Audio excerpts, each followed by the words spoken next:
soon as the sun gets going, it's too hot. I know. It's that time of year. Cold wind, isn't it? But, no, anyway, it's nice to see this. And some more birds. Yeah. Right, better get my bag in.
in the same way, but it picks up if you're further away from side to side.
Slightly different because it will pick you up if you wander a little bit, as you can tell.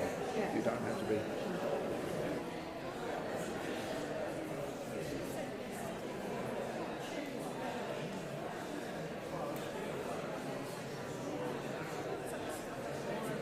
Good morning. Very well, thank you, yourself. Very fine brewery, our brewing study session. Quite a core. Like we were just straight. Non-men. So, yeah, big. Very big.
I tell you what, it's something very skillful. I think it was some of the pictures diaries that work really about having a stone back in the day.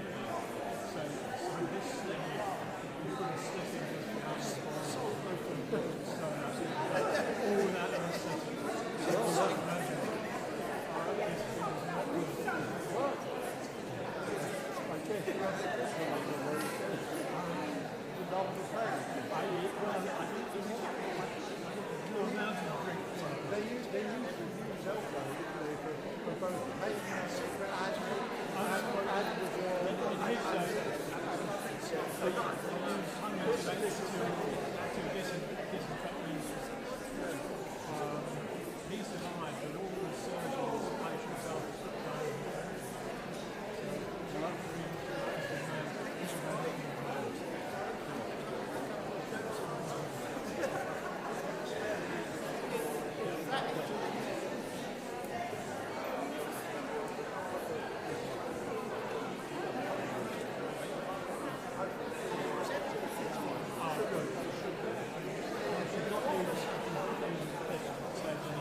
Richard.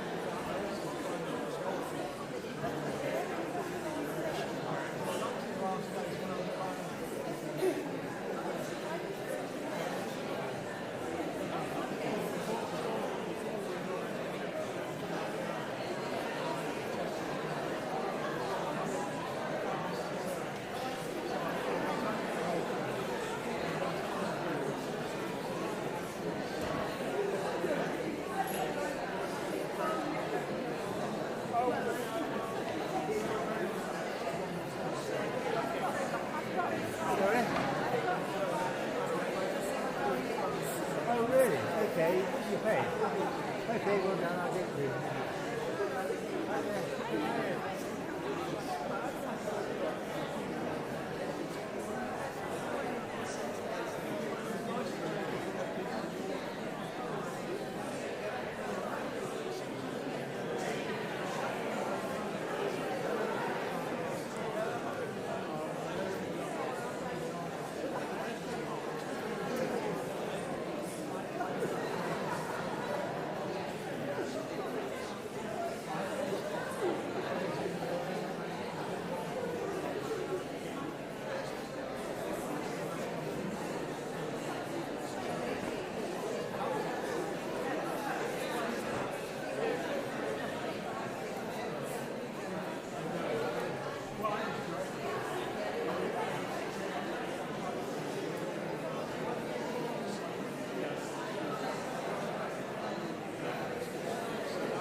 Okay, everybody, good morning. Can you hear me at the back okay? I'm not getting a shout. We're using a new microphone system. Can you hear me at the back? Yeah? Okay, good.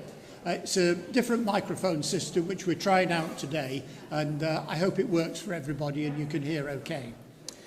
Okay, first of all, thanks to all of you attending today. It's a lovely day, and I'm looking forward to our talk from Val. A few thanks, first of all. Thanks to all of you who attended the Thames Valley Police event last week. 76 people attended, so that was really nice, and big thanks to Bob for organising it. And also to those of you who went to the conveners event, which Stu and Linda organised. Thanks to both of them, and thank you for your participation. Things have come out of that. A new group's going to be formed, and there's going to be an announcement about that later today. Okay, a couple of dates for your diaries. After the consultation we had at the beginning of the year, there were a couple of points came out, and we've agreed to have, first of all, another music concert on the 3rd of October, that's a Saturday, between 2 and 4. It's going to be the folk group, the guitar group and the ukulele group. So that will be at St Anne's Hall, and I'll refer to it in the newsletter. And secondly, we're going to have a quiz, which is going to be on the 29th of October. That's a Thursday, again, 2 till 4, slightly not the same format as last year, just teams coming together, organising teams. So those are a couple of dates. I'll refer to both those in the newsletter.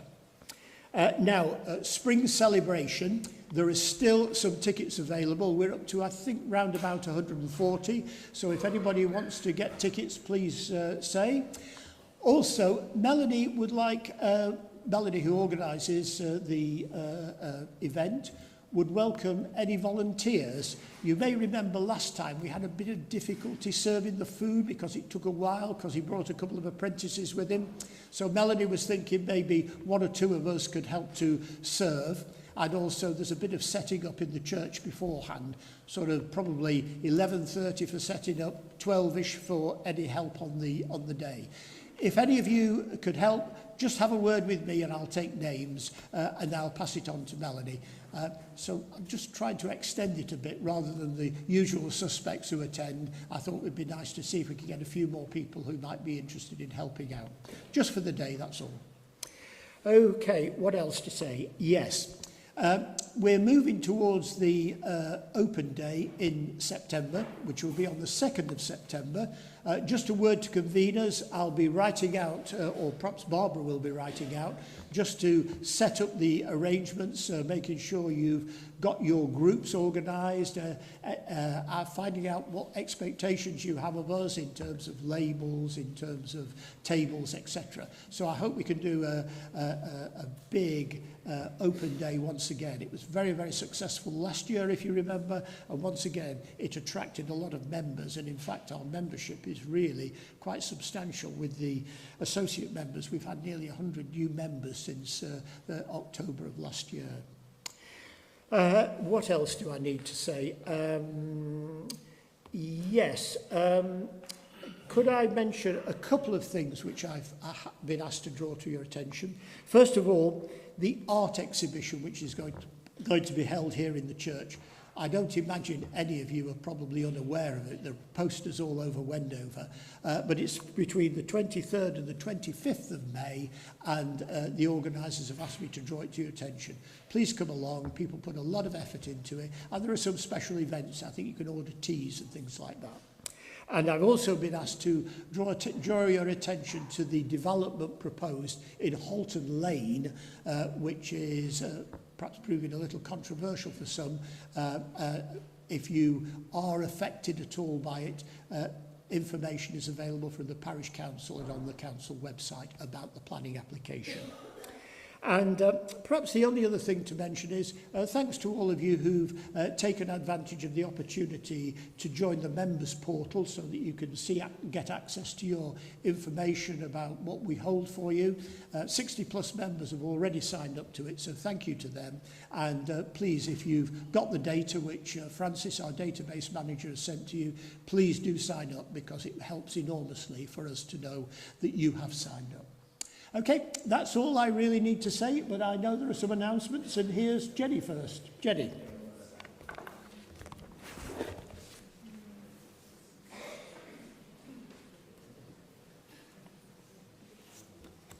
I'm not sure if I'm tall enough to reach this. Jenny Summerfield.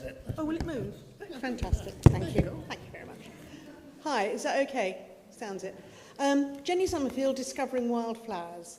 Our next meeting is next Monday, and we have been asked by Wendover Parish Council if we would start surveying Wendover Parish for the wildflowers it contains, because actually we've got some relatively rare things like toothworts around the Heron Pond and along the path, which is very uncommon. So we're starting next Monday. We meet at the park at the Witchell car park if you need to drive, or we'll meet at the Witchell at 2 p.m. And Jill, who is joint coordinator with me, she and I will set you out as to what needs to be done. We're just on Monday going to survey the community orchard and around the Heron Pond. So if anybody else would like to come, we would be very happy to see you. And I think the forecast is to stay dry. So thank you very much.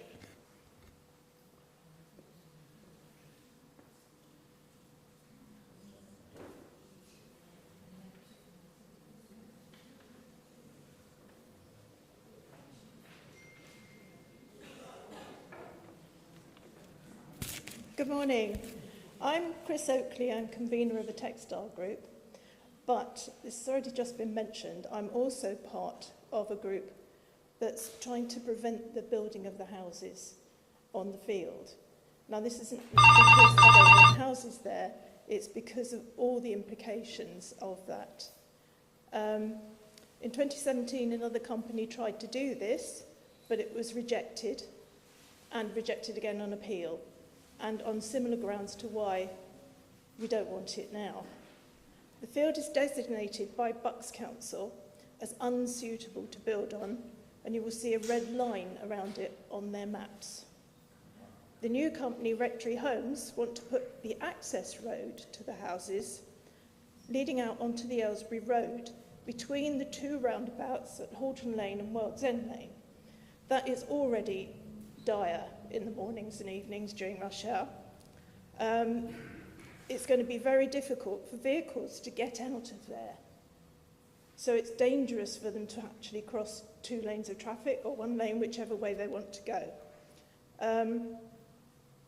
The parish council monitors this area, and they say 20% of traffic on that section are speeding, some reaching 70 miles an hour. I don't know how they manage that in such short space, but there's been a lot of near misses on those roundabouts.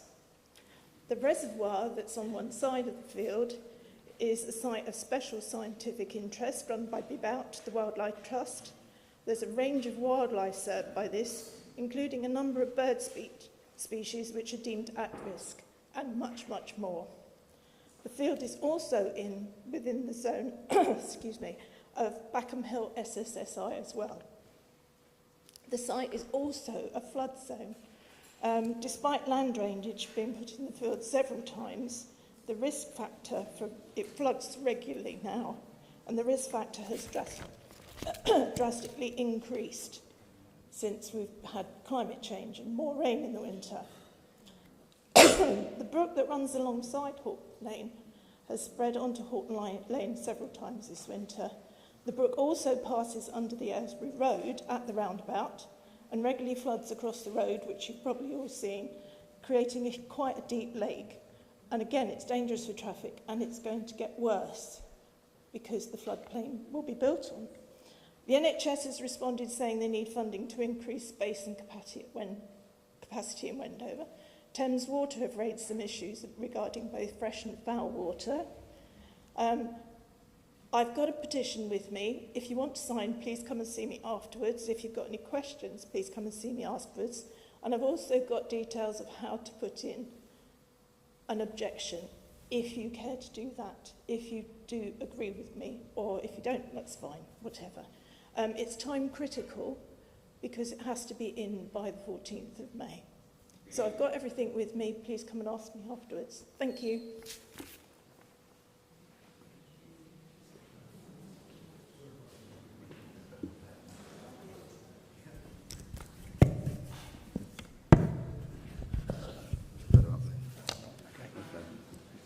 Right. Good morning, Paul Martini. Graham Dawson photographic competition will be run again this year. We will be the judges at the September meeting, and the deadline is 30th of September. More details will follow in the next chairman's letter. And in the meantime, take your camera, take your phone. Any camera, any phone is okay. Any topic. Look forward to getting your entry. Thank you.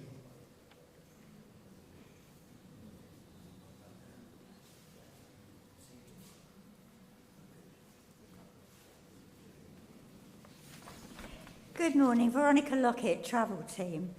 We've two exciting new visits for you. One is on Tuesday, the 18th of August. No, it isn't. One is on, well, it is, but one is on Thursday, the 2nd of July, and it's a visit to Hatfield House. Both of these trips are car only, but for the Hatfield House, I need a minimum of 20 people. It's about an hour's drive from Wendover. Hatfield House is a Jacobean masterpiece built in 1611, and it stands on the historic site of the old Palace of Hatfield, closely linked to Queen Elizabeth I and the Cecil family. We can enjoy a free-flow visit of the house and a walk around the gardens. It'll be a morning visit, and the cost will be £20 a person, plus a donation to the driver.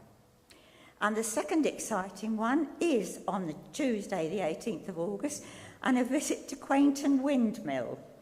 That cost is £7, plus a donation to the driver, and it's about 30 minutes from Wendover. Coffee and lunch, now this is the draw, coffee and lunch can be purchased at the George and Dragon pub on the village green. The mill is nearly 200 years old and is one of only 40 operational windmills in the UK. There will be a tour led by an expert team of volunteers with a pictorial presentation on the history of windmills, how they work, the milling process, and the story of the restoration of that mill over the last 50 years.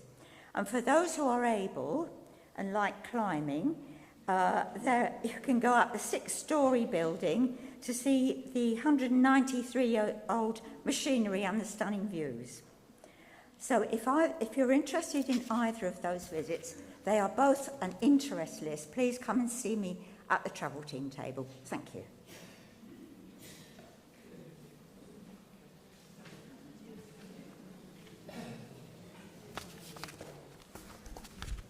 Good morning, guys. In case you don't know me, because I'm a relatively new member, my name is Dave Metcalf, and this is my walking buddy, Tina Shaw.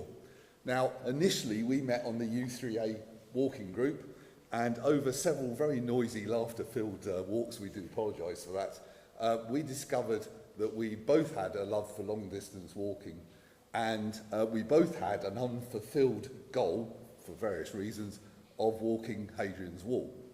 So in October last year, we set off and thought about, okay, how do we go about this? And we started doing our own long-distance walking, long-distance walks between about 11 and 18 miles, once a month, mixed in with the current U3A walking groups.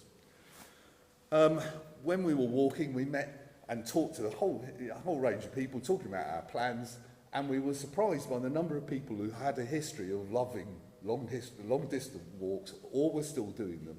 And we got tons of information and tons of help to sort us out on Hadrian's Wall. And we're actually off on Sunday for 8 days to go and tackle that at the end of this week. Now, out of that came a thought between ourselves to extend and add to the current 3 groups that went over U3A for walking, okay? And we thought we'd add a long-distance walking group. There have been a few accidental long-distance walks, apparently, I've been told, but we won't tell who got lost, but don't worry about that too much. But we'd like to add it as a formal group called the Striders, okay? What we're planning to do is to build on and extend the existing walking structure, group structure. 1 walk per month, between 8 to 13 miles. It all depends on where we're going, the time of year. Obviously, as the days get shorter in the winter, we'll be covering less distance, mainly because we don't want to do it in the dark. But the first walk is scheduled for Wednesday, the 24th of June. Now, this will be at Burnham Beaches, which is it's actually quite a nice site. It's about 11 miles. It's actually reasonably flat, but it's got a beautiful range of countryside and forest work as well, which is always nice to walk through. We've identified the first 4 dates, and we can give those to people. What we're after is for people who fancy setting up this long-distance walk with us, group with us, to come and talk to us. We've got a registration of interest document which we'll put on the table for break, and please come and talk to us. We'll both be there if you want to come and see how insane we are. That might help. We've actually found a great health benefit, okay, and also our confidence in the countryside, because I hadn't done any for a long time since I left the military.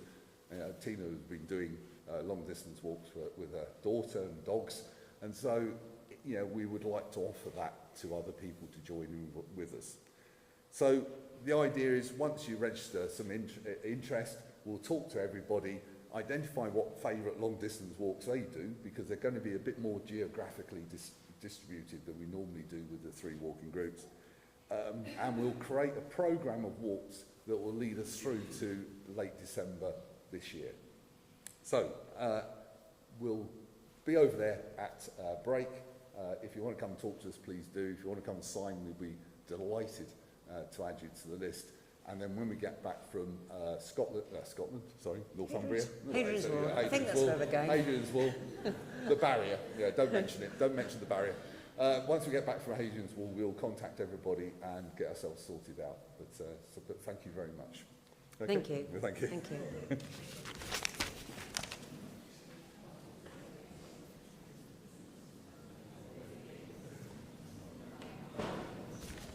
Good morning, Belinda Horn, travel team. First of all, I'm asking you to pay if you put your name on the interest list for the Poppy Factory and Marble Hill House, which is Friday the 2nd of October. The cost is £40, which is being subsidised a little bit by our Treasurer and U3A funds. We've booked the coach, we've committed, and then people started dropping off the interest list. We do need a few more, but it will go ahead, I'm sure, even if I have to go to our Treasurer and say, please, for a bit of financial help. So please, anybody that would like to come, please come and join us.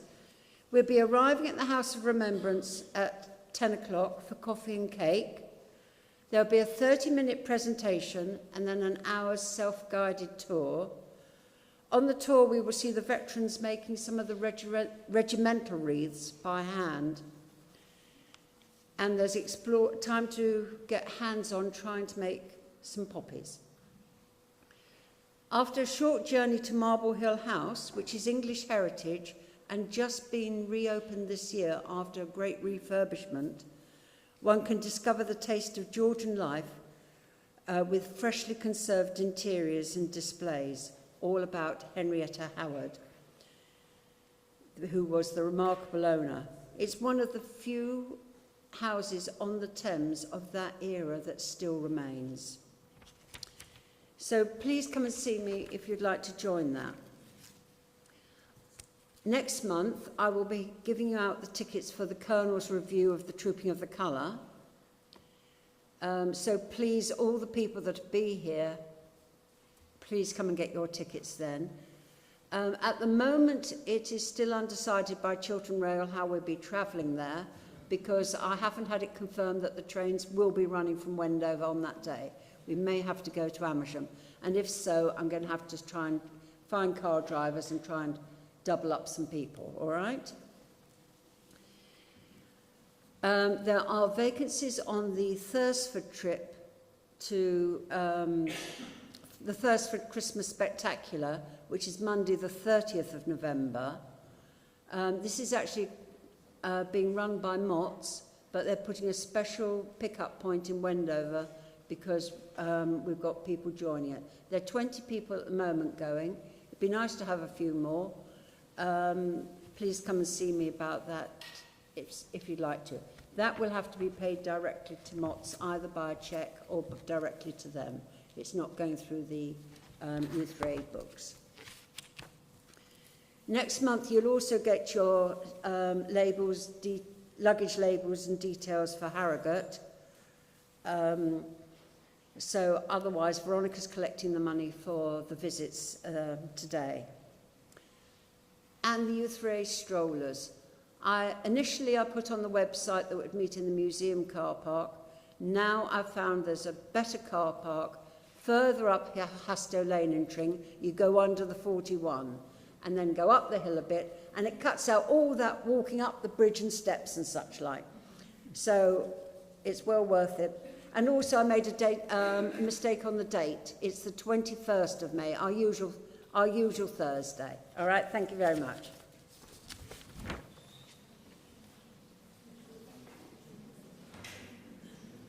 Just a quickie. Ian Andrews, Rock of Ages, and you may remember a while back I put out a request for a bass player for our band. For some reason we don't seem to be able to keep them. We've got through 3 in 3 years. So if there's anyone here who is tolerant and plays the bass and would love to play in a band, or knows of anybody that would love to play in a band, please let me know at the break. And on a completely different topic, if anyone's never seen a hornet close up, I found one earlier halfway up the stairs. It is dead. It'll be on display. It'll be on display on the window ledge in the kitchen, but don't touch it because it's still got its stinger. But they're interesting creatures if you like creepy crawlies. So anyway, thank you. Okay, well, there's a lot going on, isn't there? Okay, I make it 25 past. Shall we try and make a start, say 10 to 11? Would that be okay? Ian's just dashed off to get the coffee, and we'll see you all back here at 10 to 11 for Val's talk.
microphone in there. So if you speak into it like that, you sort of get there, but it's probably too far away. Yeah.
Odd words, you know, the ideas it picks up from everything.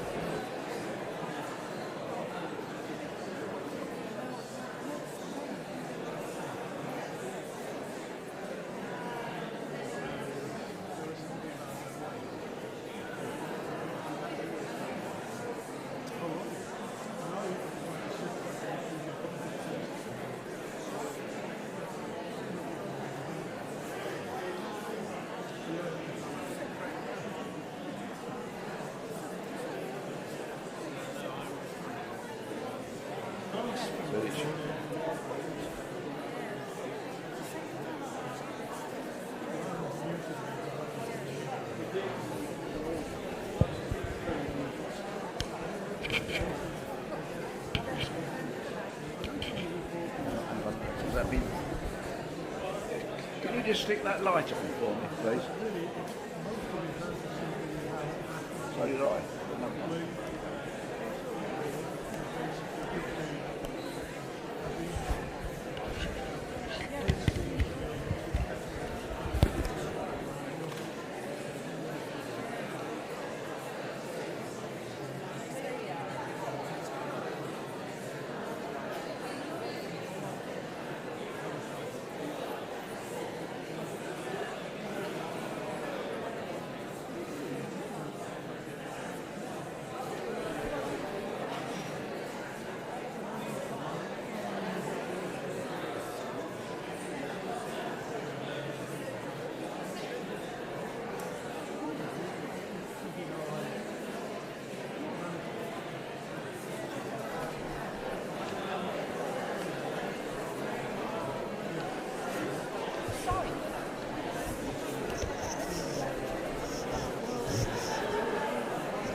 That's probably better.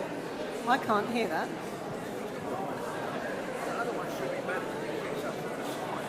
But I was sitting at the back there and I could barely hear. Couldn't hear. Bill Brown has gone off in a huff. Have you not got the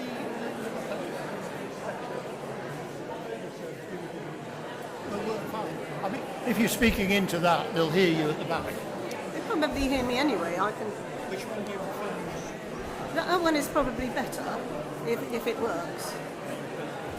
Well, I'll go. You talk to me. Is it on? Because I can't. I'm not getting anything from it.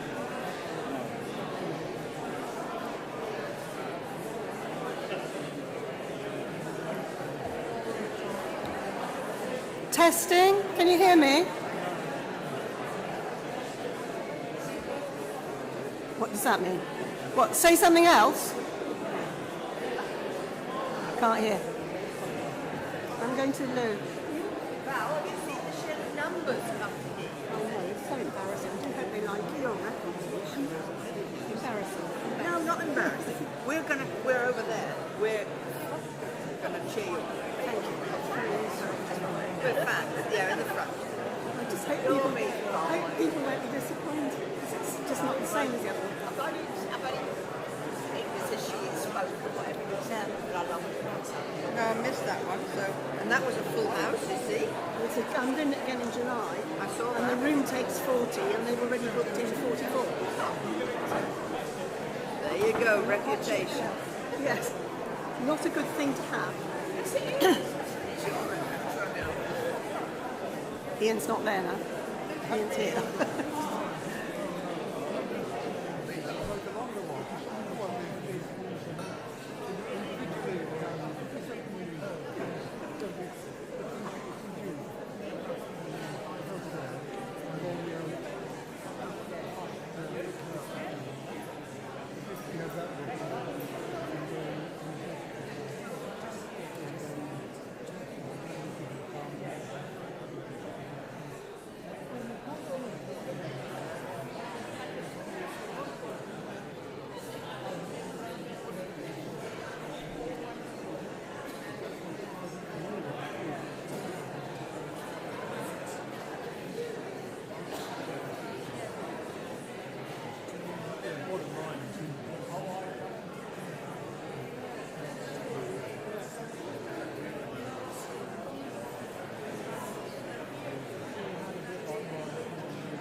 1, 2.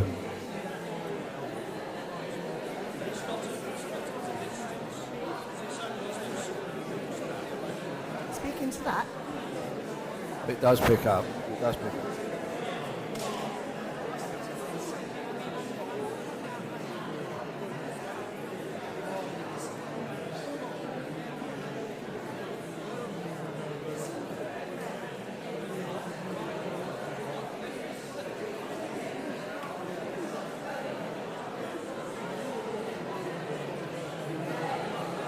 That will work? I'm quite loud anyway.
think Pete's going to come racing up to turn me off.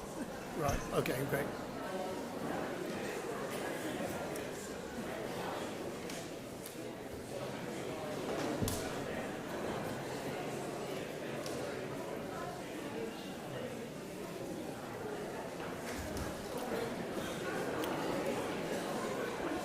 Okay, can we begin to settle down? That would be good. Can I put this down?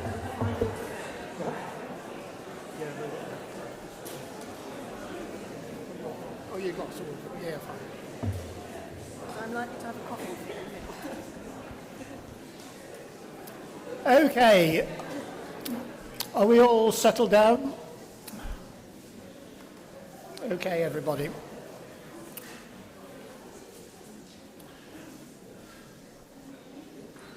Okay. Thank you all very much indeed. Let's just make sure everybody's sat down and comfortable.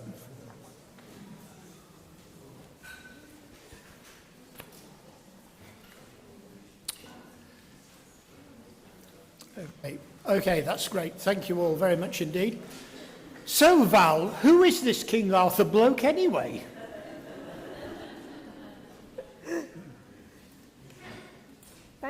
Thank you. I understand we had some problems with the mic earlier, so can you hear me?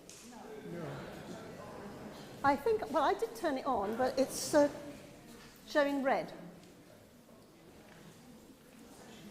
I don't think I can actually shout for half an hour. Keep going. What, you want me to talk? Yeah. Increasingly until somebody can hear me?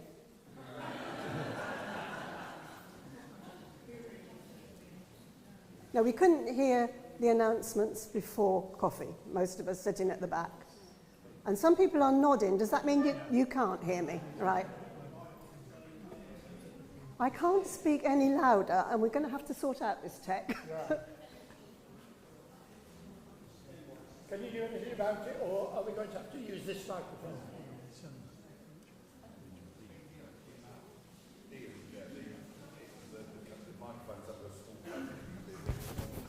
Yeah.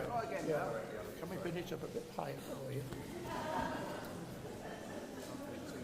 It's like when Daddy used to help me go to school, isn't it? How's that? How's that? Try that. Okay, is that better? Yeah. Yes? We go with that? Okay, we'll go with that. Okay, off you go, Val. Thank you. And good morning again, and thank you for staying. To talk about the legendary King Arthur.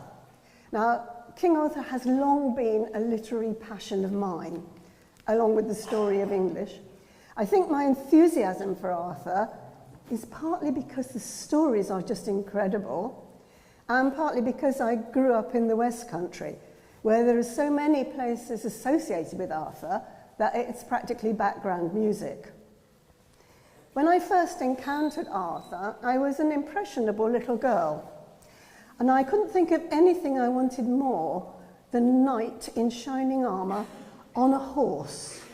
I was absolutely mad about horses at the time, and the stories... We're going to have to try and improve it because it's not very good at the back at all. Let's just try this one. Shall we try this? Can't try both. Let's try this. Let's try this. Let's try that now. Can you hear? Okay, if I use this one, is it better? Yes? Can I bring it down then? Yeah, why don't you bring it down here?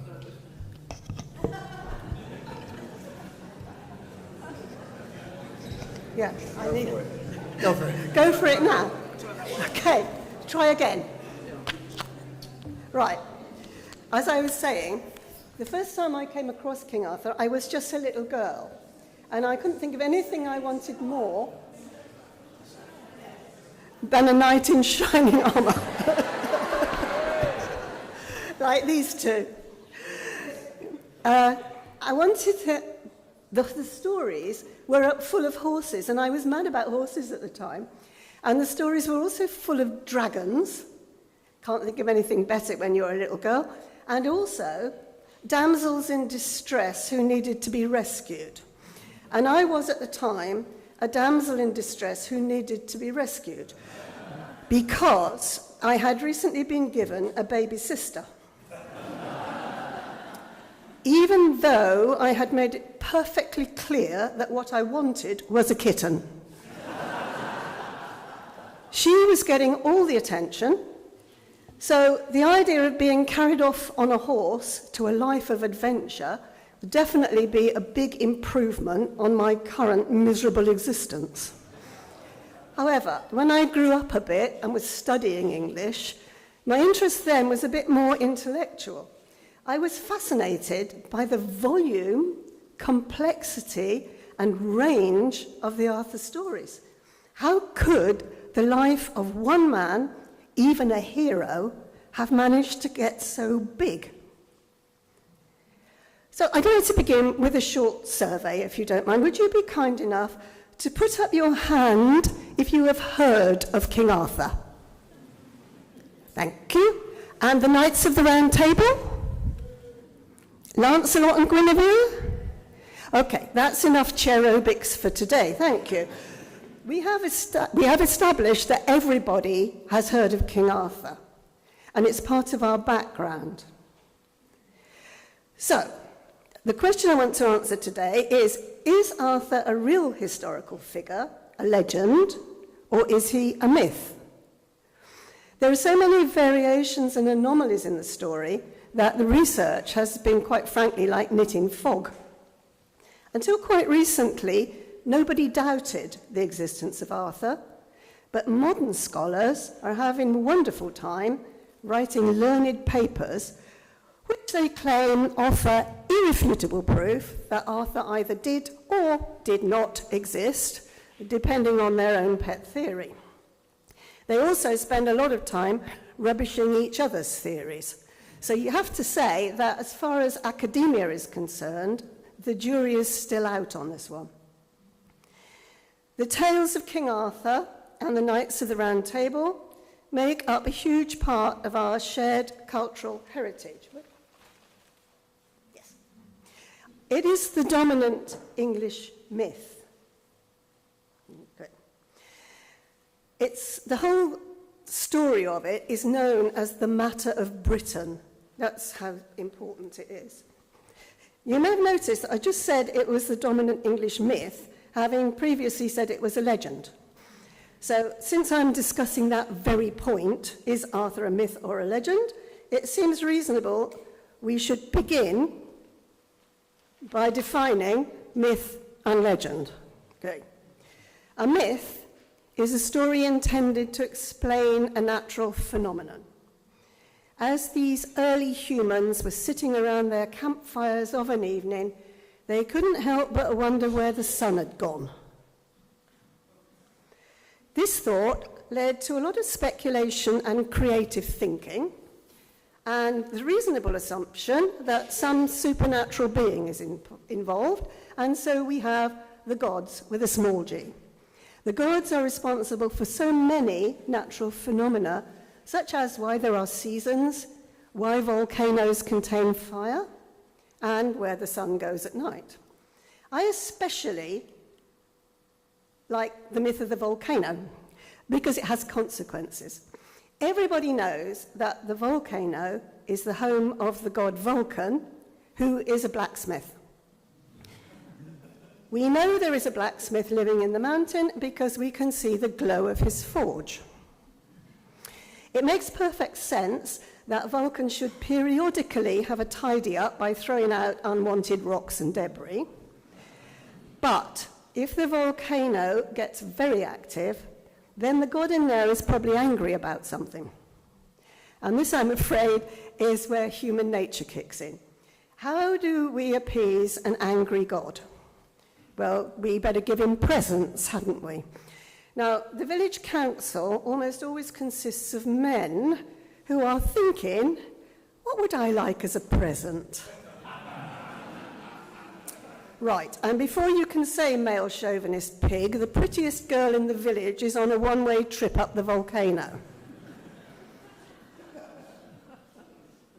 So, if a myth is a story that explains a natural phenomenon, then a legend is a story about a hero, He's almost always a hero.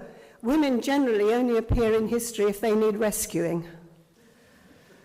Unlike a myth, there is usually some truth as the basis of a legend. Take Robin Hood. Right.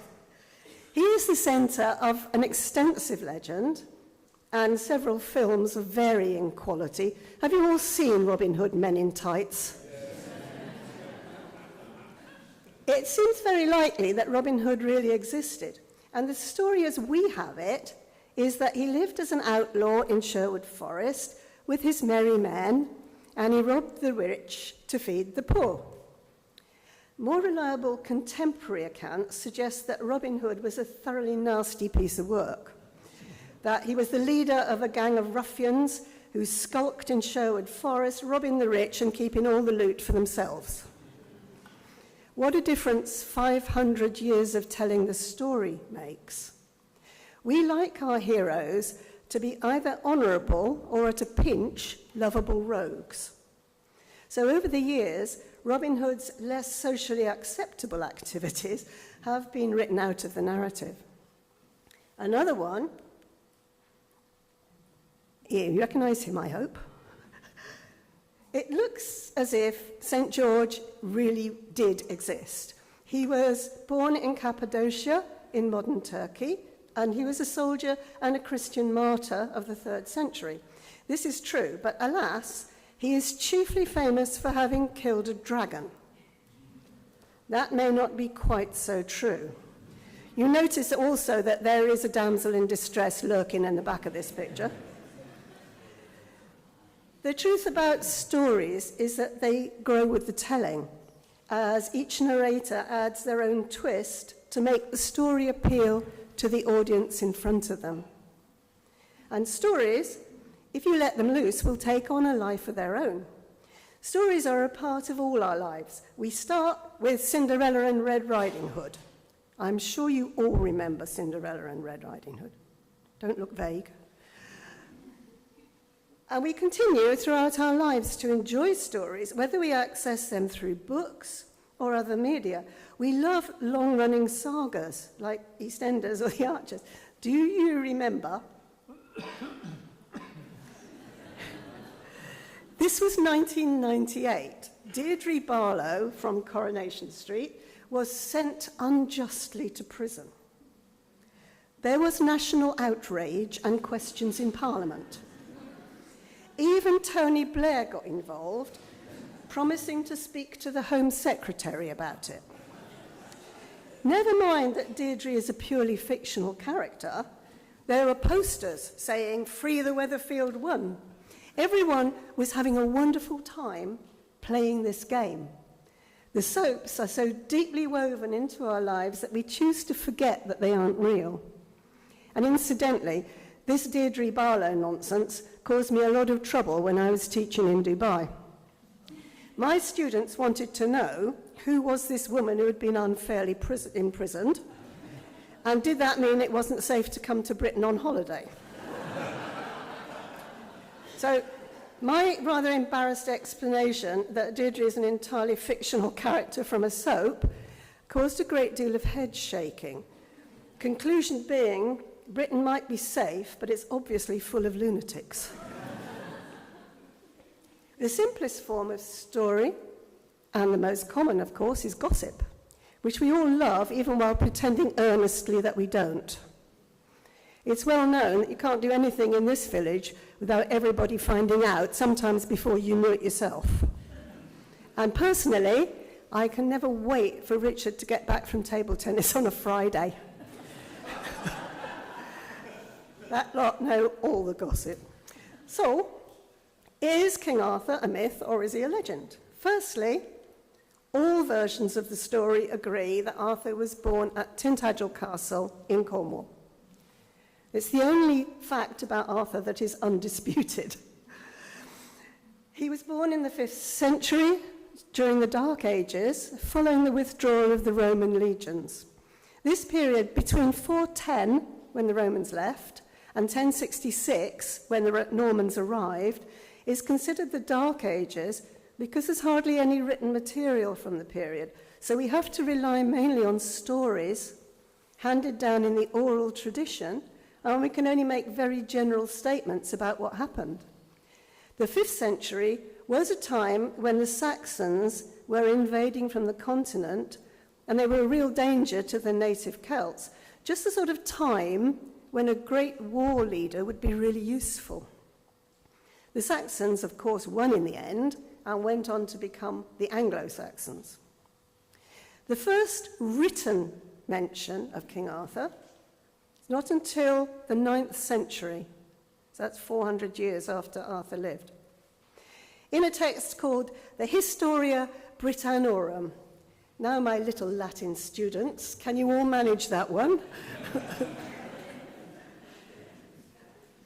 And it's written by a monk called Nennius, who claims that he was editing a document dated from the 7th century. Arthur is called Artorius in this one, which makes him sound a bit Roman, though his name is also linked with the Celtic word for bear, which is a really nice, ferocious name for a war leader. But the Historia Britannorum was written about 400 years after Arthur lived. And it highlights a fairly critical factor for anyone researching the tale, which is, in the first 400 years of the Arthur legend, it was transmitted only by word of mouth. In a time when most of the population was illiterate, stories were spread by travelling minstrels, who were welcome everywhere and earned their bed and board by bringing the news and by telling stories, which of course each minstrel had to tailor to his audience. You wouldn't get much dinner if you told a Norman baron a story about what a great guy King Harold was. On the other hand, a story about how nasty the Anglo-Saxons were and how a heroic leader defeated them would probably go down very well. In this way, the stories grew and changed. If you've ever played Chinese whispers, you will know how much a story can change in 10 minutes. And here, we're talking about several hundred years. This explains the anomalies and inconsistencies in the story. Just for one example, the sword Excalibur, which we all know, is most famously the sword in the stone, obviously. But in some versions of the story, the sword is given to Arthur by the Lady of the Lake. And in all versions, the sword is thrown into the lake and caught by an upraised arm when Arthur dies. Nennius, the 9th century monk, describes Arthur as dux bellorum, which means war leader and not king. And he says he led the Britons against the Saxons in 12 battles, ending with the Battle of Mount Badon. Now, this battle was fought on the Welsh borders sometime around 500 AD, and is mentioned in enough other references to give it credibility. However, the assertion by Nennius that Arthur personally killed 960 Saxons may be a bit exaggerated. The second mention of Arthur in writing is in the 12th century, so that's another 300 years of creative storytelling. This reference is by one William of Malmesbury, who wrote in about 1125 a Gesta Regum Anglorum, Deeds of the Kings of England, in which he refers to Arthur as a man worthy to be celebrated and a man spoken of in very many stories, especially by the Welsh. Welsh mythology contains many references to Arthur and claims Caerleon as his headquarters. This is an interesting fact because at Caerleon there is a very well-known legionary fortress, and also this is the amphitheatre, which could very well be mistaken for a palace housing a round table if you're not very good at archaeology. However, the story of Arthur really took off with Geoffrey of Monmouth, who around 1136 wrote, in Latin of course, a history of the kings of Britain. In this, he collected together for the first time all the bits of the Arthur story that were current and moulded them into one epic tale. So once again, the story was edited to suit the preference of the narrator. In this case, he wanted to present a romantic hero warrior to appeal to the tastes of the Norman barons, which is why the Anglo-Saxons are the villains. So according to Geoffrey, Arthur was conceived at Tintagel Castle in Cornwall. His mother was Igraine, Duchess of Cornwall, but his father was an opportunistic warlord called Uther Pendragon, who had been magicked by Merlin to look like Igraine's husband. Are you still with me? This makes Igraine an honourable lady who was tricked rather than a good time girl. Okay? This is important for the mother of Arthur. If Arthur is a hero, then his mother needs to be above reproach. Okay? We cannot have a lady of questionable virtue as the mother of a hero. Okay, let's take a closer look at Uther Pendragon and Merlin. Uther Pendragon, whose name means chief dragon, is very big in Welsh literature. However, Pendragon is more of a title than a name and was given to a war leader, granting him extraordinary powers in times of trouble, just like the Roman office of dictator. Not much is known of this particular Pendragon, except that he fathered Arthur in scandalous circumstances. And although that makes Arthur technically illegitimate, it also gives him a warlike ancestry that is very desirable in a hero. We note, of course, that nowhere is Uther's shocking behaviour condemned. A genuine love affair would not have been okay for Igraine. She needs to be an honourable lady, not an adulteress. Merlin is very big in the Arthur story, especially in Welsh versions, because he is Arthur's tutor, mentor, bard, and magician. He is allegedly was born at Carmarthen. His story is quite sad, though, as, wizard or not, he really could not cope with women. He was bewitched first by the enchantress Nimue, who shut him up in a rock. And when he got out of that, he fell foul of Vivian, who in some stories is the Lady of the Lake, and she entangled him in a thorn bush, where he still lies sleeping. Or so I thought, until February this year, when this turned up in the news. This is Marlborough Mount. It's in the grounds of Marlborough Castle, and it was in the news because it's about to have archaeology done on it. The thing about this place is, this is where Merlin is buried, and everybody in Marlborough knows it. Modern scholars, those on Arthur's side, who are trying to turn the whole story into history, are uncomfortable with the idea of having a wizard at the centre of it. So as a face-saver, recent versions describe Merlin as being a druid. Druids were the scholars and religious leaders of the Celts, and so Merlin the druid is an acceptable character if Arthur is history. Whereas if it's fiction, a wizard would be okay. So the bones of the story, according to Geoffrey of Monmouth, 1136, are as follows. After his somewhat questionable birth, Arthur was fostered as a boy and served as squire to his foster brother, Sir Kay. At a tournament, Kay realised he had forgotten his sword and sent Arthur to fetch it.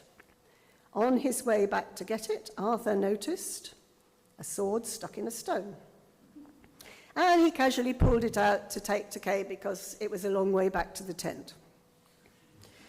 This sword, of course, turned out to be Excalibur, and the fact that Arthur could pull it out of the stone meant he was the promised king. Now, most stories have a bit of byplay here, where Kay tries to claim that the sword is his. And then we all have to go back to the stone, and we have to put the sword back in the stone, and Kay can't get it out, and Arthur can. So after that, Arthur set up his court at Camelot and established the Round Table. It had to be round to stop his knights bickering about who was the most important. The knights set about rescuing damsels, slaying dragons, and such like. They also embarked on a quest to find the Holy Grail. This is the cup used by Christ at the Last Supper. Since only a pure and perfect knight could find it, they really struggled. Meanwhile, Lancelot was falling in love with Arthur's wife, Guinevere. Mordred, Arthur's disaffected nephew and son. Arthur always claimed he didn't realise that the woman who seduced him was his half-sister, right? Mordred was a nasty piece of work right from the start, always causing trouble, and the end result was the Battle of Camlan, in which both Arthur and Mordred were killed. Camlan is generally agreed to be at Slaughter-Bridge on the River Camel in Cornwall, though there are, of course, many other claimants to this. Arthur was carried away in a boat to the Isle of Avalon, where he lies sleeping until our time of greatest need, when he will return to save us. Don't hold your breath. Now, that's just one very simplified retelling of the legend, and I had to edit it brutally to try and make it a connected narrative, which means I had to leave out a whole load of interesting stuff. So, getting back to the evidence, let's pick that apart. Geoffrey of Monmouth is the first one to refer to Arthur as king, and unfortunately claims that he conquered Ireland, Iceland, Norway, Denmark, and most of France, as well as beating all the Saxons. What a busy lad Arthur must have been. Geoffrey, writing in the 12th century, was, as I said before, anxious to butter up the Normans by providing a romantic hero to make the Anglo-Saxons look bad. The Normans were, of course, from France, where the Arthur story was well known, thanks mainly to people who had fled to Brittany from the Saxon invasion. The French had a big influence on the tone of the story. They introduced the Round Table, that's a French edition, the quest for the Grail, and the idea of chivalry and courtly love. I need to explain about chivalry and courtly love. This French version is in a story written about 1155, and it's called the Brut d'Angleterre. But please be aware that brut in this case is French for story, and it's not a reference to Arthur. Okay.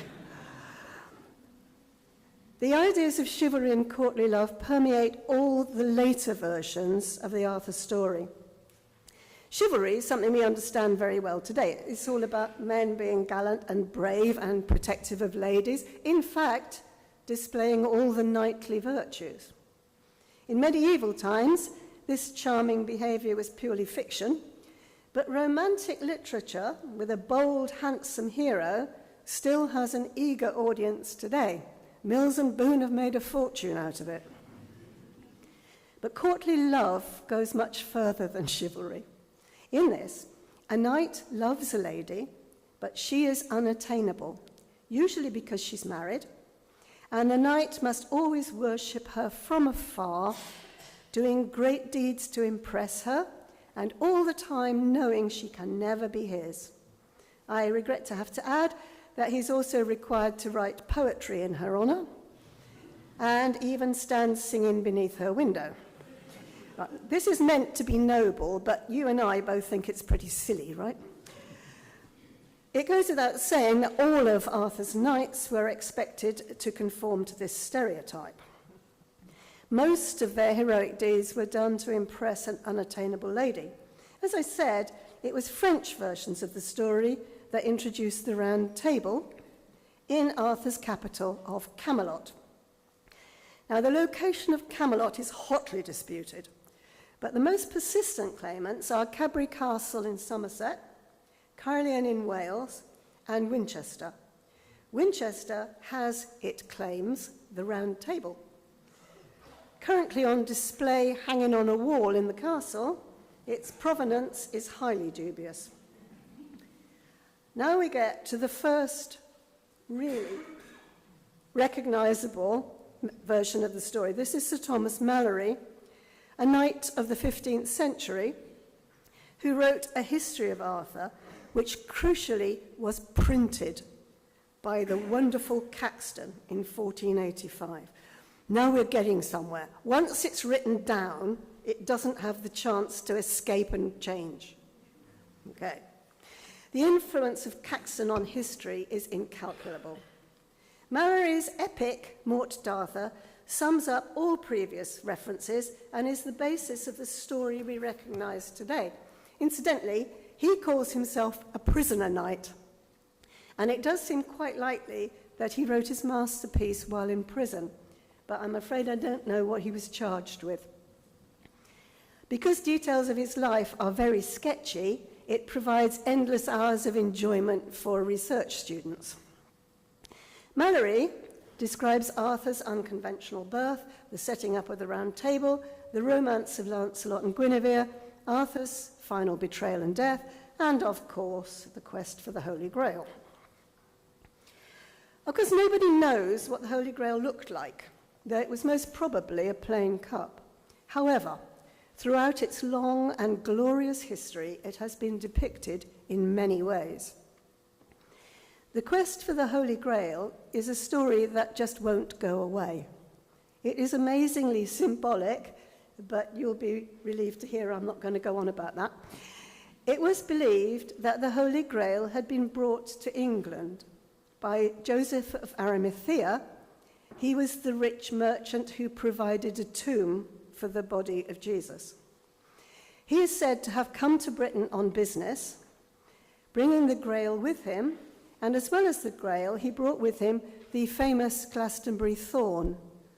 This is still there. It was his staff, which he thrust into the ground at Glastonbury, and which grew into a thorn tree. The remarkable thing about the Glastonbury thorn is that it blossoms twice a year, including at Christmas, which is really not what thorns are meant to do. The Grail was obviously of great religious significance, and they assumed possessed of great power, but it could only be found by a pure and perfect knight, so it was quite hard to track down. Many of Arthur's knights spent years searching for it, but although a couple came close, it was never found. I have to point out that this story is still very much current. I am sure you have all either read or at least heard of Angels and Demons. This is a modern reworking of the quest for the Holy Grail and introduces several new elements to the story, including a whole theological aspect concerning Mary Magdalene that is completely missing from the Arthurian Grail stories, and which I dare not be more specific about in these surroundings. I have no wish to be struck by lightning. By 1485, then, we have the significant events of Arthur's life in a more or less coherent version, and must jump forward to the 19th century for the next great version. This is Tennyson's poems, The Mort d'Arthur and Ills of the King. These are long poems. The poems all contain Arthur, but are dedicated to different characters, such as Lancelot, Merlin, the Lady of the Lake, and Galahad, the most noble knight, whose name is still used to indicate extreme gallantry. Probably the most famous today is the Lady of Shalott. Do you remember having to learn her in school? Yes. This poor lady was under a curse that she must never look out of her window directly, but only through a mirror. Disaster struck when the gorgeous Sir Lancelot came trolling by, and the poor Lady of Shalott was so impressed she raced to the window to look at him and was cursed. Tennyson puts that much better than I can. He says, this is well out of copyright in case anybody's recording it. A bow shot from her bower eaves, he rode between the barley sheaves. The sun came dazzling through the leaves and flamed upon the brazen greaves of bold Sir Lancelot. His broad, clear brow in sunlight glowed, On burnished hooves his war horse trod. From underneath his helmet flowed his coal-black curls as he rode down to Camelot. She left the web, she left the loom, she made 3 paces through the room. She saw the water lily bloom, she saw the helmet and the plume. She looked down to Camelot. Out flew the web and floated wide. The mirror cracked from side to side. The curse has come upon me, cried the Lady of Shalott. Now, I don't know if you ladies were like the teenage girls I was at school with, but we always thought that last line was hilarious.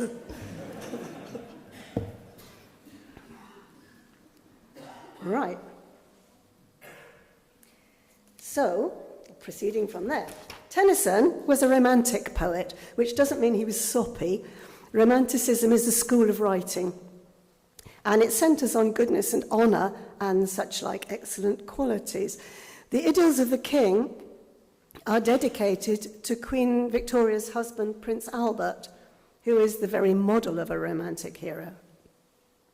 So, how are the Arthur stories doing in the modern world? Well, to start with, we've already established that everybody knows a version of the story, and it continues to fascinate scholars. If you would like confirmation of how seriously people take this story, look no further than this man.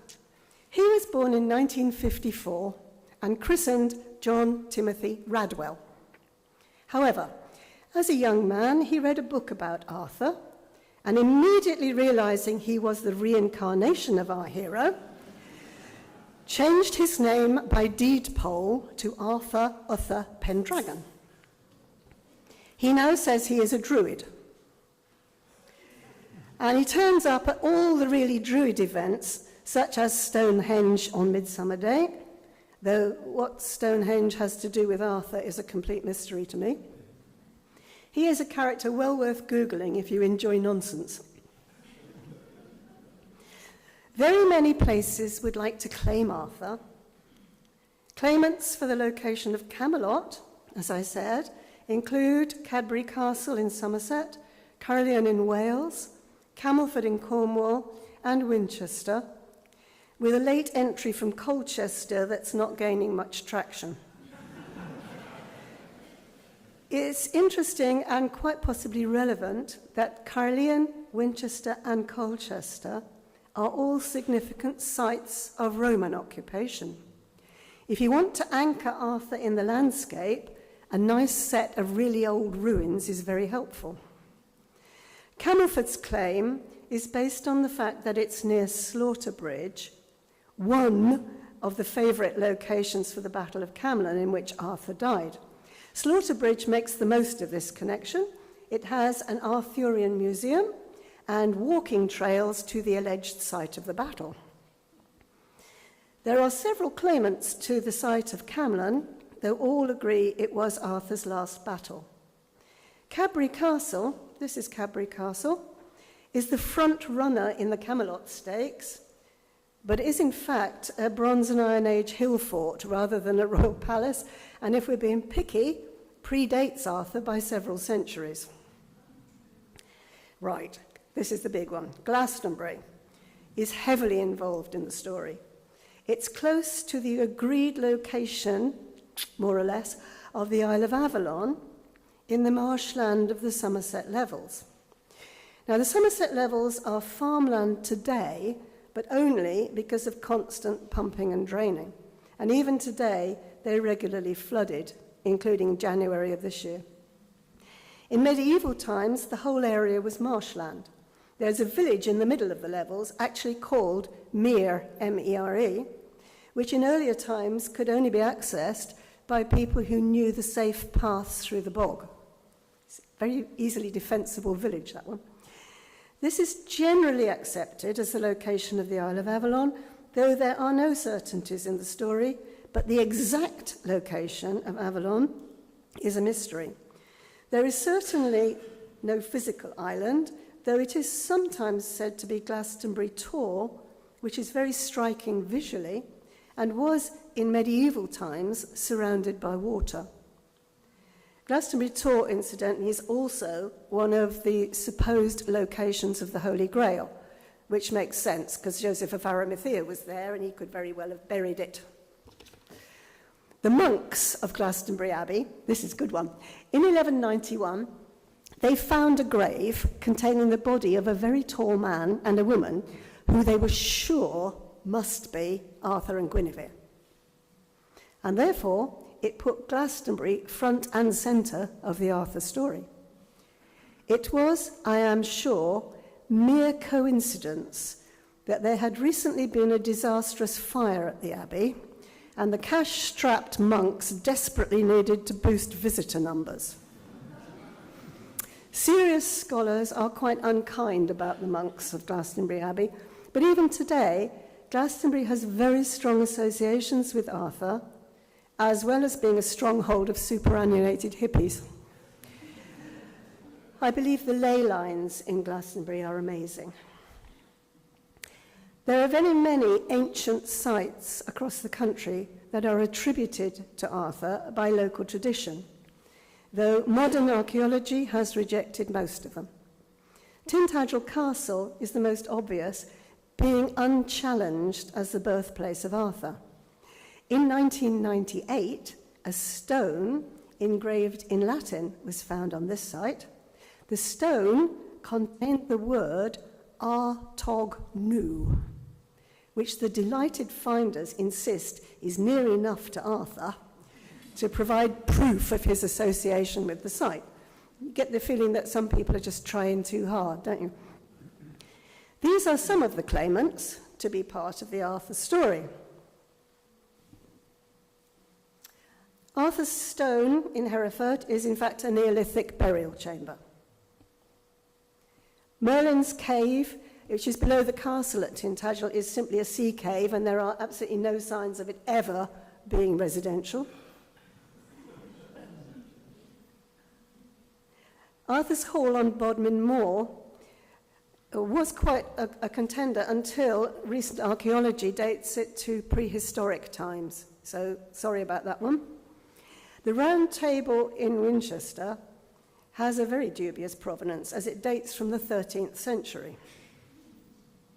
And it was painted up in the reign of Henry VIII. Now, Henry VIII, as you all know, the Tudors had a very dodgy claim to the throne. So Henry VIII managed to convince himself, and possibly a few other people, that he was a descendant of Arthur. The Tudors, right, are in the direct line. Now, this is interesting because Arthur officially didn't have any sons or daughters that survived. But we won't want to rain on anybody's parade, do we? Henry VIII had it painted up with the names of various knights, some of them quite random. Anyway, that's not Arthurian either. The end of Arthur's life was sad, involving treachery by his nephew stroke son Mordred. A battle was fought at Camlan in which both Arthur and Mordred were killed.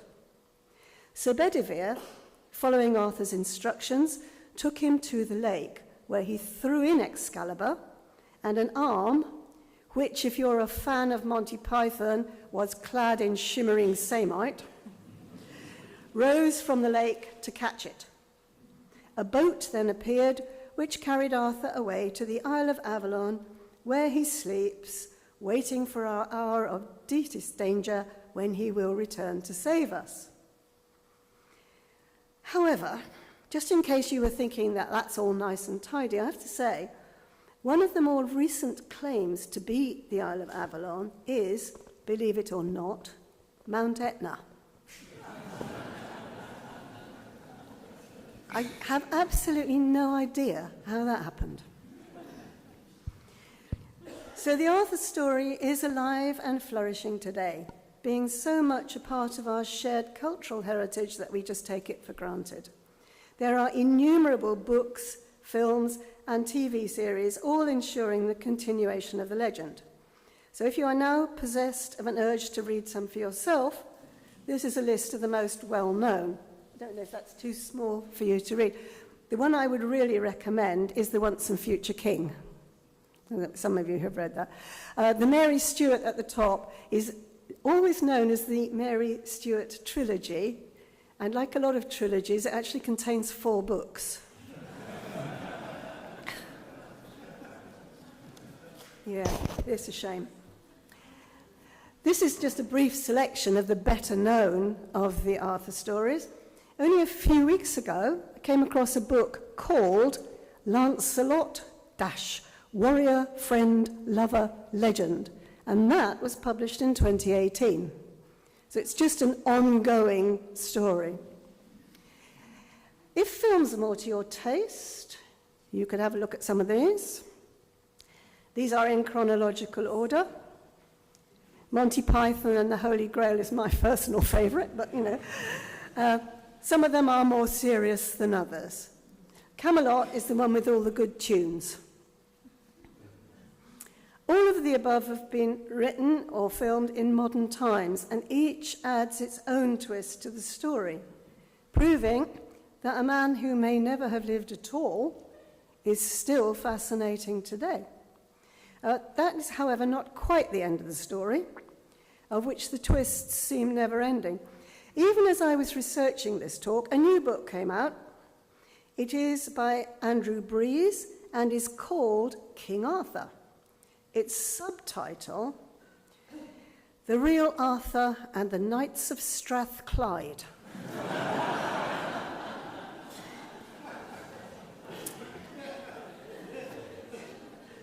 This learned gentleman has proved entirely to his own satisfaction that King Arthur died a hero's death in 537 at the Battle of Camlan, which he claims is near Hadrian's Wall and not in Cornwall at all. And so the story goes on. There is, of course, no conclusive proof of Arthur's existence, though there is an endless amount of circumstantial evidence. The huge quantity of stories about Arthur mark him out as a legend rather than a myth. Practically, it's very nearly impossible to get conclusive proof of the existence of someone who lived around 1600 years ago. And yet here he is, still a part of our lives today. Personally, I choose to believe that Arthur is a legend and not a myth. I think that he was a naturalized Roman who rallied the locals to defend their land against the invading Saxons. We know that many Roman landowners remained in Britain after the withdrawal of the legions in 410, and it seems reasonable to me to think that these guys would be the natural leaders of their communities. I also insist that Arthur was a West Country man, partly because that whole area is full of places associated with the story, and partly because that's where I came from and I want it to be true.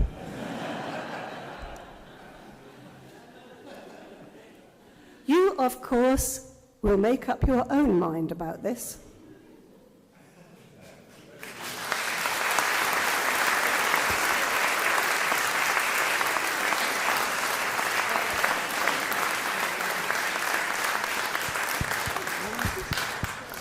Okay, I'm sure there'll be some questions. Questions from anybody? You can ask any questions. I probably won't know the answer, but I will try and make something up. Well, I'll ask you a question. How did you manage to research all this? It's a tremendous amount of research involved. It certainly is. You only need to ask the person I live with how long I've spent researching it. I have got tons of books. And it's one of these things, it's always been there in the back of my mind. So I was quite glad to be forced to research it properly, which I hadn't done before. I'd always believed in Arthur. How could you not? We need him, don't we? Somebody has a question over there.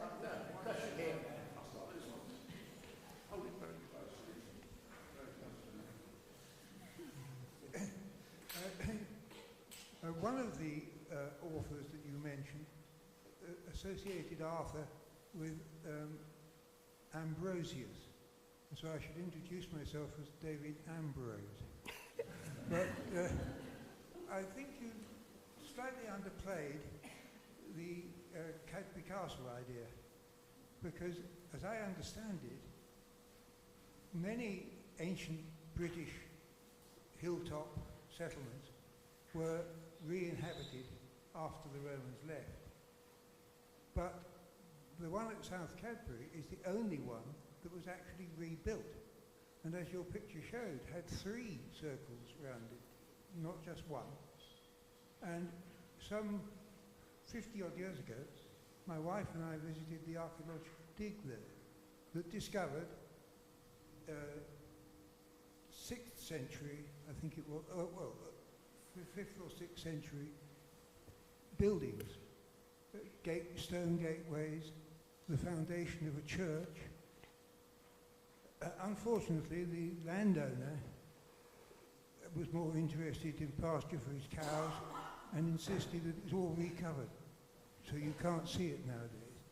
But lots of the artifacts found are in nearby Frome Museum. And the complete proof, of course, is that not only does the River Camel, one of the rivers Camel, I should say, flow round it, but as you come down again, you will see a very good pub, and that is called the Camelot. Thank you very much for those very educated observations. I did say that Cadbury Castle was the front runner.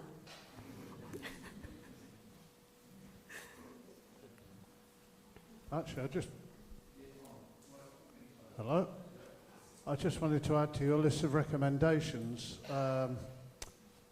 the Myths and Legends of King Arthur and the Knights of the Round Table by Rick Wakeman, which is a fine album. Of course, I forgot to include any music. The problem with Arthur is it's just so big that I ended up leaving out more than I was able to put in. It's just an enormous story, and you all know it already.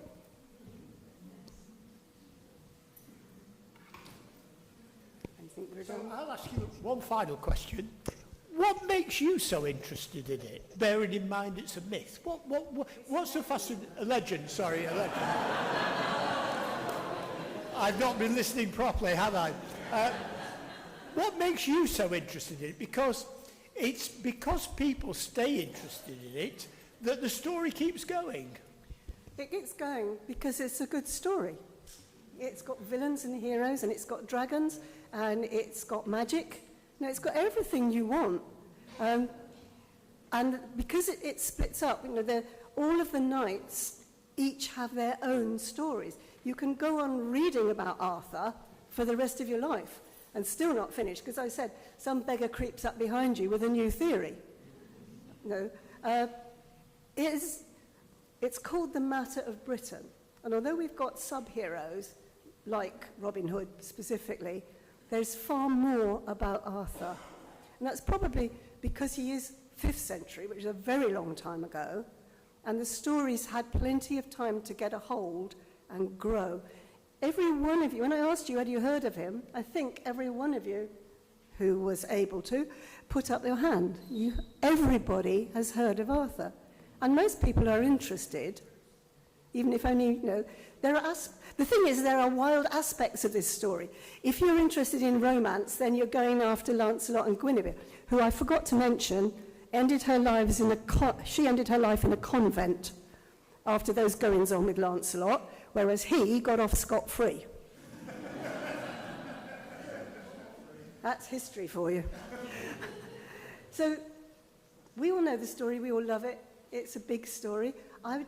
Because I was studying English, and this is the English myth, it kind of got rolled in with the other things I was interested in.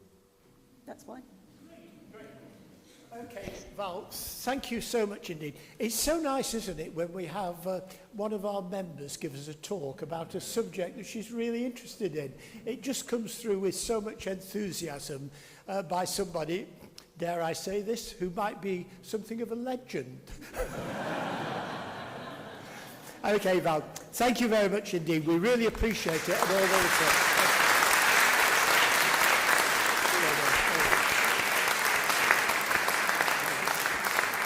Okay, everybody, thank you very much indeed. I hope you enjoyed the lovely weather. I look forward to seeing you all next month. It's Wednesday the 3rd of June, Searching the Caribbean Crossroads, but I hope I'll see lots of you at the spring celebration on Wednesday of next week. Take care and have a lovely day. Thank you ever so much. Bye.